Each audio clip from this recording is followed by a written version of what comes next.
ಆದರ್ಶ ಪುರುಷ ಶ್ರೀರಾಮನಿಗೂ ಕಲ್ಲಿನ ಕೋಟೆ ಚಿತ್ರದುರ್ಗಕ್ಕೂ ಒಂದು ವಿಶೇಷ ನಂಟಿದೆ. ಏನದು? ಬನ್ನಿ ನೋಡ್ಕೊಂಡು ಬರೋಣ. ಚಿತ್ರದುರ್ಗಕ್ಕೂ ಕಾಲಿಟ್ಟಿದ್ದ ಮರ್ಯಾದಾ ಪುರುಷೋತ್ತಮ ಶ್ರೀರಾಮ. ಭೈರವನ ಬೆಟ್ಟಕ್ಕೆ ಸೀತೆಯ ಅನ್ವೇಷಣೆಗಾಗಿ ಬಂದಿದ್ದ ಶ್ರೀರಾಮ. ಬಾಣದಿಂದ ಇಲ್ಲೊಂದು ಬಾವಿ ತೆಗೆದಿದ್ದ ಶ್ರೀರಾಮ. ಐತಿಹಾಸಿಕ ಹಿನ್ನೆಲೆಯುಳ್ಳ ಚಿತ್ರದುರ್ಗ ಜಿಲ್ಲೆಯಲ್ಲಿ 3 ಕಡೆ ಶ್ರೀರಾಮ ಸಂಚಾರ ನಡೆಸಿರುವ ಕುರುಹುಗಳಿವೆ. ಹೀಗಾಗಿ ಅಯೋಧ್ಯೆಯ ಶ್ರೀರಾಮನಿಗೂ ಚಿತ್ರದುರ್ಗ ಜಿಲ್ಲೆಗೂ ನಂಟಿದೆ ಎಂಬ ಐಹಿತ್ಯ ಇದೆ. ಅಂತೆಯೇ ಚಿತ್ರದುರ್ಗ ಜಿಲ್ಲೆಯ ಹೊಳಲ್ಕೆರೆ ತಾಲೂಕಿನ ಅಂಬಲಿಹಳ್ಳಿ ಅಂದ್ರೆ ಭೈರವನ ಬೆಟ್ಟ ಎಂಬ ಗ್ರಾಮಕ್ಕೆ ಸೀತೆಯ ಅನ್ವೇಷಣೆಯಾಗಿ ಶ್ರೀರಾಮ ವನವಾಸದ ವೇಳೆ ಬಂದಿದ್ರು. ಶ್ರೀರಾಮ ವನವಾಸದ ವೇಳೆ ಓಡಾಡ್ತಾ ಇರುವ 199ನೇ ಸ್ಥಳ ಎಂಬ ಇತಿಹಾಸ ಇದೆ.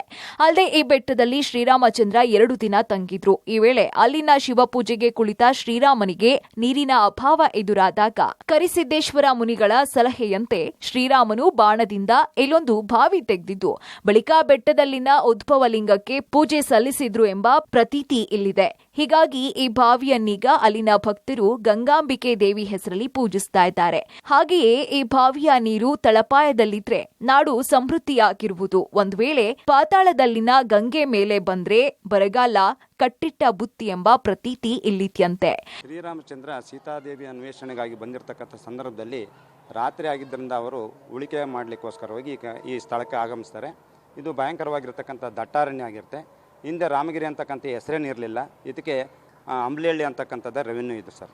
ನಮಗೆ ಶಿವಪೂಜೆಗೆ ಗಂಗೆ ಅವಶ್ಯಕತೆ ಇದೆಯಲ್ಲ, ಏನು ಮಾಡೋದು ಅಂತ ಕೇಳಿದಾಗ ಆ ಸ್ವಾಮೀಜಿಯವರು ಕರಿಸಿದ್ದೇಶ ಒಡೆಯರವರು ಅವರಿಗೆ ಒಂದು ಬೆತ್ತವನ್ನು ತೋರಿಸಿ ಆ ಮೂಲೆಗೆ ತೋರಿಸ್ತಾರೆ.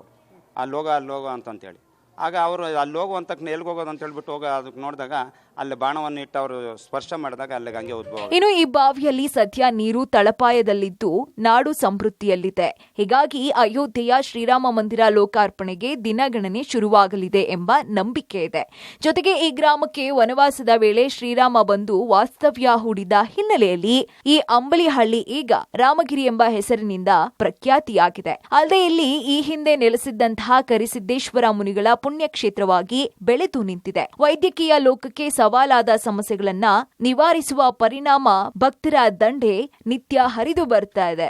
ಶ್ರೀರಾಮನ ಅನ್ವೇಷಣಾ ಸಮಯದಲ್ಲಿ ಶಿವ ಪೂಜೆ ಮಾಡ್ಬೇಕಾದ್ರೆ ಶ್ರೀರಾಮರು ಗಂಗಾ ನೀರು ಬೇಕಾಗಿರುತ್ತೆ. ಅದಕ್ಕೆ ನಮ್ಮ ಋಷಿಗಳು ಏನ್ ಮಾಡ್ತಾರೆ, ಬೆತ್ತ ತೋರಿಸಿ ಇಲ್ಲಿ ಬಾಣ ಹೂಡ್ರಿ ನೀರು ಬರುತ್ತೆ ಅಂತ ಹೇಳಿದಾಗ ಶ್ರೀರಾಮಚಂದ್ರ ಅವರು ಬಾಣ ಹೂಡ್ತಾರೆ. ಅದರಿಂದ ನೀರು ಚಿಲುಮೆ ಸಿಕ್ಕುತ್ತೆ. ಅದರಿಂದ ಶಿವ ಪೂಜೆ ಮಾಡ್ಕೊಂಡು ಮುಂದೆ ತೆರಳುತ್ತಾರೆ. ಗಂಗೆ ಕೆಳಭಾಗಕ್ಕೆ ಹೋದ್ರೆ ಇಲ್ಲಿ ಸುತ್ತಮುತ್ತಲಿನ ಪ್ರದೇಶಗಳಲ್ಲಿ ಸಮೃದ್ಧಿಯಾಗಿ ಮಳೆ ಬೆಳೆ ಎಲ್ಲ ಚೆನ್ನಾಗಿ, ಅದು ಮೇಲೆ ಉಕ್ಕಿ ಬಂದ್ರೆ ಬರಗಾಲ ಅಂತ ಅಂದ್ರೆ ಕುಡಿಯಕ್ಕೂ ಸಹ ನೀರು ಸಿಗಲ್ಲ. ರಾಮ ಮಂದಿರ ಲೋಕಾರ್ಪಣೆಗೆ ದಿನಗಣನೆ ಶುರುವಾಗಿದೆ. ಹೀಗಾಗಿ ರಾಮನು ಸಂಚಾರ ನಡೆಸಿದ್ದ ಚಿತ್ರದುರ್ಗ ಜಿಲ್ಲೆಯ ರಾಮಗಿರಿಯಲ್ಲಿ ಸಡಗರ ಸಂಭ್ರಮ ಮನೆ ಮಾಡಿದೆ. ಹಾಗಿದ್ರೆ ನೀವು ಸಹ ರಾಮಗಿರಿ ಬೆಟ್ಟವನ್ನ ನೋಡ್ಲೇಬೇಕು. ಹಾಗಿದ್ರೆ ಬನ್ನಿ ಒಂದ್ಸರಿ ನಮ್ಮ ಕೋಟೆನಾಡಿಗೆ. Siddaraju, public TV, Chitradurga.